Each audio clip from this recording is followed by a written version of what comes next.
Baga foddaa kanaan wal agarre. Dr. Taana Dr. Milkeessaan dhugatti waan ajaa'ibaatu hojjechaa jirtanii. I'm proud of you. Waan guddaa dalaguu jirtanii tuuta kana mara waliif fiddanii waan uummanni keenya hawwuu fi waan qabsoon kun gaafatu taasisaa waan jirtaniif galata guddaa qabdanii. Warra yeroo dheeraa wal beeknuu fi yeroo dheeraa saddaan fagaannee turre gara foddaa kana wal arguu keenyaafis hedduun gammadda. In particular, Professor Muhammad Hassanii fi Professor Asfaa Jaalataa waa jechuun barbaada.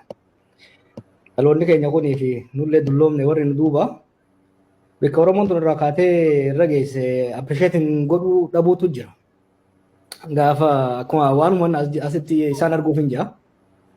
Hayyoonni irra foddaa kana guutanii kana duubaan hedduu kumaataman jiran kun gaafa hin jirretti gaafa waa'ee Oromoo dubbachuu fi waa'ee Oromoo barreessuu qaanii turetti yakka turetti xiqqaatu ta'ee mul'atutti hayyoonni kun lamaanii fi warri biraa kacarraa biyya lixaa dhaquu carraa argatan waa'ee Oromoo barreessuudhaan waldaa qorannoo Oromoo barreessuudhaan isaan jalaan warri dhufne kun dhugatti mansalaala nu ta'anii jechuudha.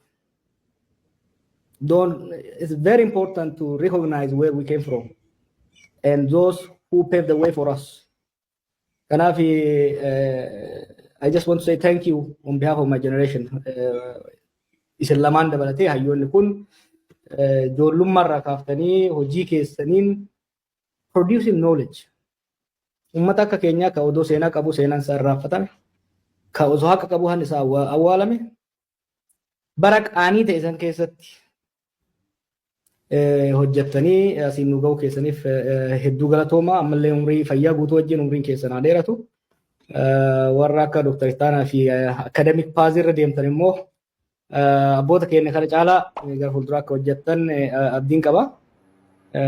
Jaallan dur waliin bifa adda addaatiin qabsaa turre Iskaayil, Tsaggish, Guutuu, Dr. Muhammad asirratti arguun kiyya hedduun gammada.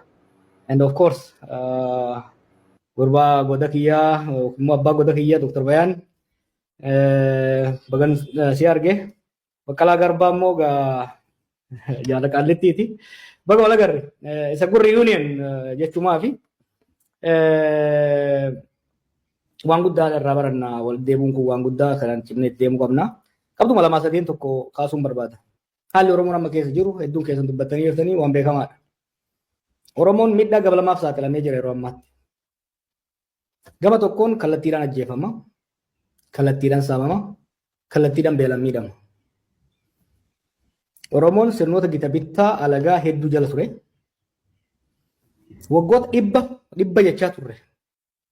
Waggoota dhibba bara gabrummaa jechaa turre san keessatti namni keenya du'e walii yoo ida'ame kan waggoota torban kanaa hin ga'u. This is not an exaggeration. This is statistical fact. Uummanni keenya sirna abbaa lafaa sirna fiudaalaa Hayilasillaasee irratti fincileet qabsootti seene saamichi sirna Hayilasillaasee jalatti godhame kan amma godhamaa jiruun walgituu hin danda'u. This is a statement of fact.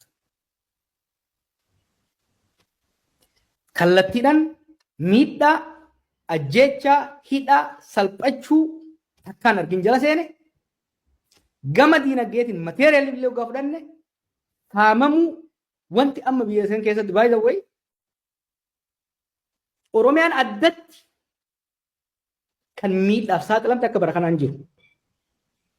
Gosa gibira dabalatee gosa saamichaa qonnaan bulaan kun kan milishaa, kan poolisii, kan paartii, kan gunaa buusaa gonofaa, kan bulchiinsaa, kan waajjira dhaabaa jedhanii irraa saaman naannoo biraa keessa jiru Oromiyaa malee.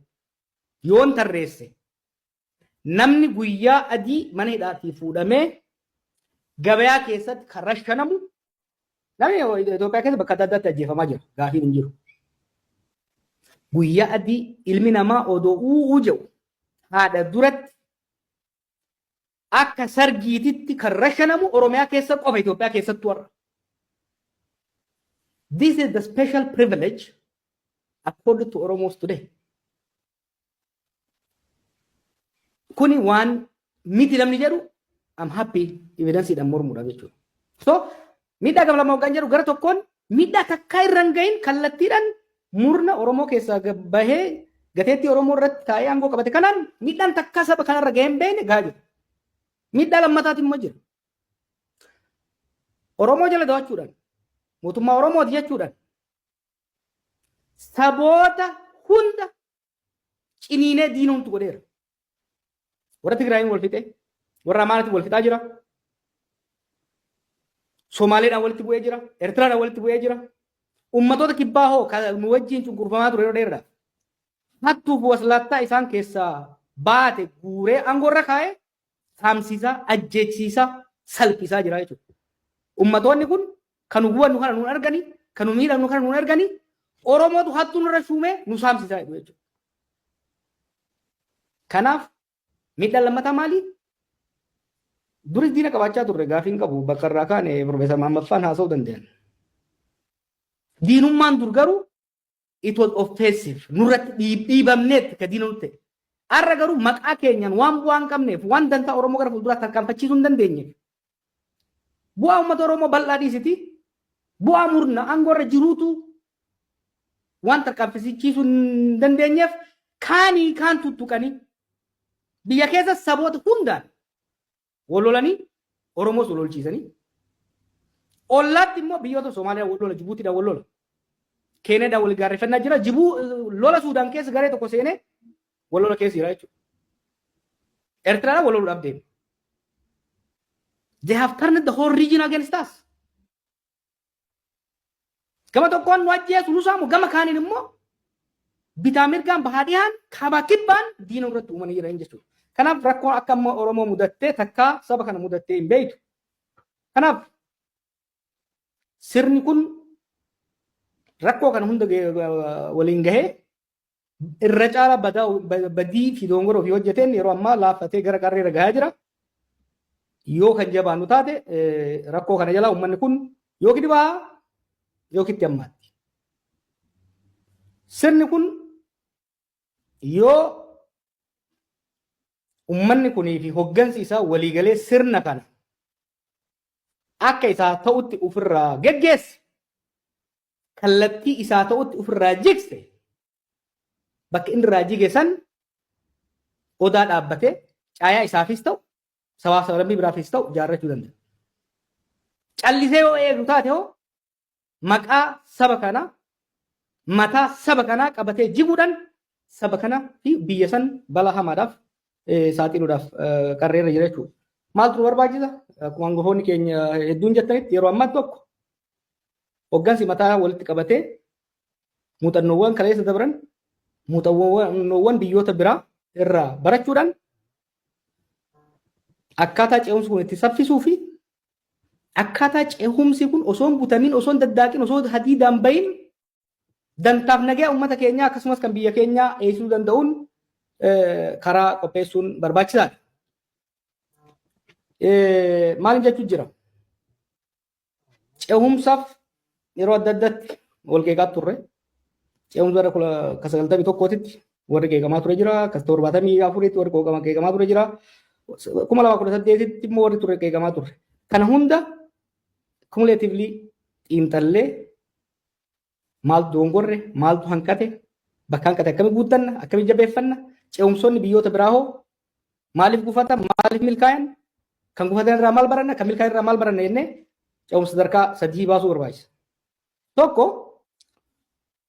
barii sirnichi kufu immediately harcaatiin biyyaa akka hin uumamne.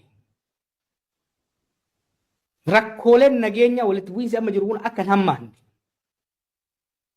Qaamonni fagoof dhihoo harka keessanii irra caalaa akka hin borcineef interim administration jaaramu irratti mataa walitti qabatanii balbala cufatanii karoora baasuu gaafata. An immediate post Abiy era.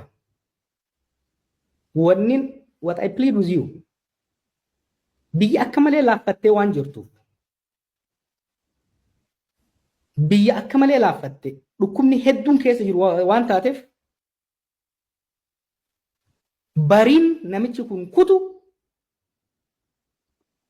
ce'umsa qofaaf osoo hin ta'in itti fufiinsa saba kanaatiif fi biyya kanaatiif hedduu murteessaadha.